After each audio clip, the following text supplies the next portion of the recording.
अरे लक्ष्मी, अरे आह,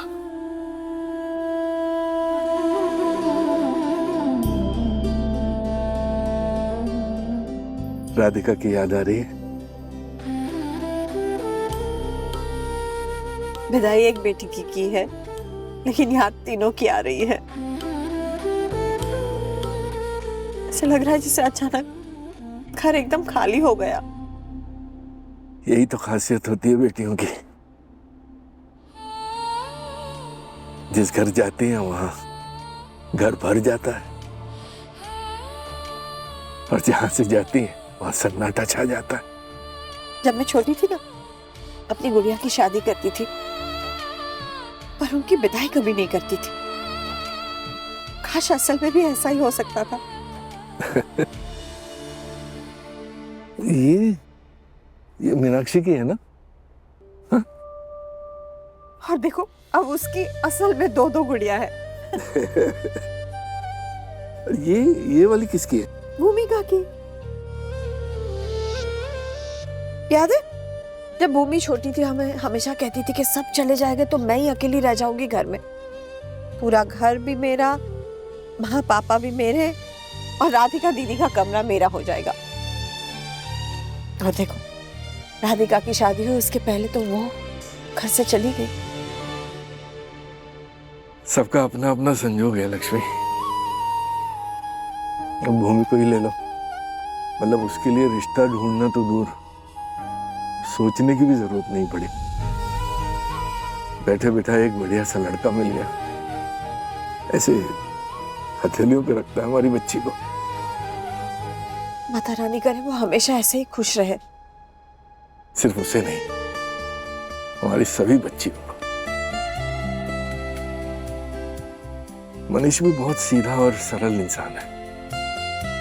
हाँ, अमीर नहीं है, लेकिन शरीफ है, अच्छा है। मीनाक्षी की बहुत इज्जत करता है, उसका ख्याल रखता है। और अब ये वीर,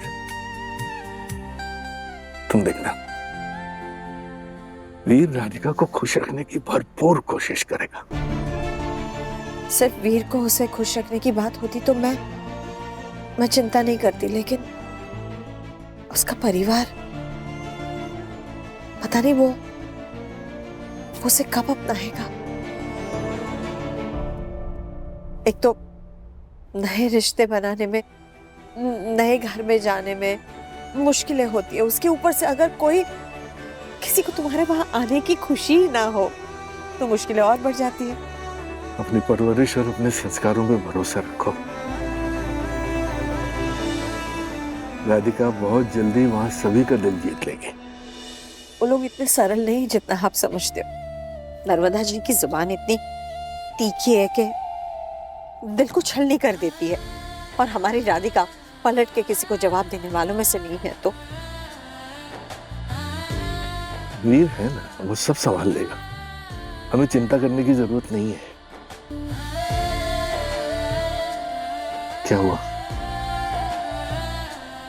वीर पे भरोसा नहीं है? भरोसा तो है, पर नाराज हुआ अभी भी उससे? उससे किया ही ऐसा है कि मैं भूल नहीं सकती हूँ उन सब चीजों को। सब कहते हैं कि बहुत दिल का अच्छा है, मैं भी कहती हूँ कि दिल का अच्छा है लड़का, लेकिन गलती तो हुई है उससे, लेकिन मेरी बेटी ने उसकी वजह से जो दर्द सहा है ना, उसके आगे ये सारे लेकिन कम पड़ जाते हैं। कुछ जख्म जो है वो वक्त ही भर सकता है लक्ष्मी। शब्दों का मलहम कितना भी अच्छा हो, काम नहीं करता। एक माँ अपनी चोट को एक बार भूल भी सकती है, लेकिन अपने बच्चों का दर्द कभी नहीं भूल सकती।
निया,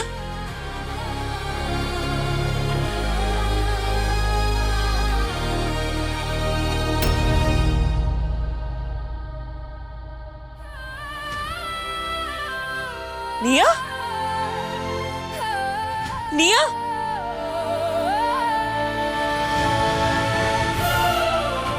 मैं आपके लिए ड्राइंग बना रही थी। 15 दिन बाद आप, आपकी राधिका मम्मा और हम तीनों साथ में रहेंगे।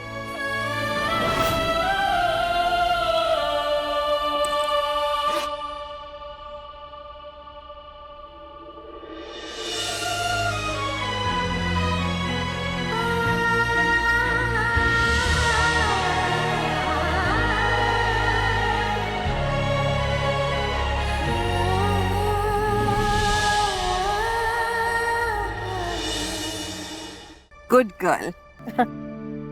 अच्छा निया, मुझे बताओ, आप नानी के साथ सोओगी या नानू के साथ? दोनों के साथ। इधर नानू सोएगी और इधर आप और निया सेंटर पे। अच्छा, देखो इसीलिए मुझे मालूम था कि आपको सेंटर में सोना है, तो आपका तकिया भी इधर रख दिया सेंटर में। मम्मा के बिना नींद आ जाएगी ना आपको बेटा? हाँ, क्योंकि आप मम्मा की भी मम्मा हो ना, डबल मम्मा। अच्छा दादी अम्मा, चलो अब सो जाए। हाँ चलो। माँ जी, हाँ। मैंने सुबह के लिए दही जमा दी और चने भी भिगो दिए हैं। और कुछ काम हो तो आप बता दीजिए। नहीं बेटा, जाओ अब तुम भी सो जाओ, थक गई होगी। माँ जी, आप और पापा जी भी तो थके हुए हैं। अब निया को मैं सुला दूं? नहीं नहीं, वो सो जाएगी मेरे साथ। हाँ तू जा बेटा, राजू भी इंतजार कर रहा होगा। अच्छा चंपा सुनो, मैं क्या कह रही थी, आज से तुम और राजू राधिका का कमरा ले लो। हाँ नहीं माँ जी, मैं राधिका दी के कमरे में निया को सुला दूंगी। अरे बेटा, निया हमारे साथ सो जाएगी ना, कोई प्रॉब्लम नहीं है। चंपा मामी, वैसे भी मैं 15 दिन के बाद मम्मा के पास जाने वाली हूँ। चंपा बेटा, लक्ष्मी बिल्कुल सही कह रही है, बल्कि मैं भी तुमसे यही कहने वाला था। अपना सामान जो है वो राधिका के कमरे में शिफ्ट कर दो, ठीक है? जाओ जाओ जाओ, 1 मिनट में देख के आता हूँ, कुछ अगर इधर उधर करना हो तो। हाँ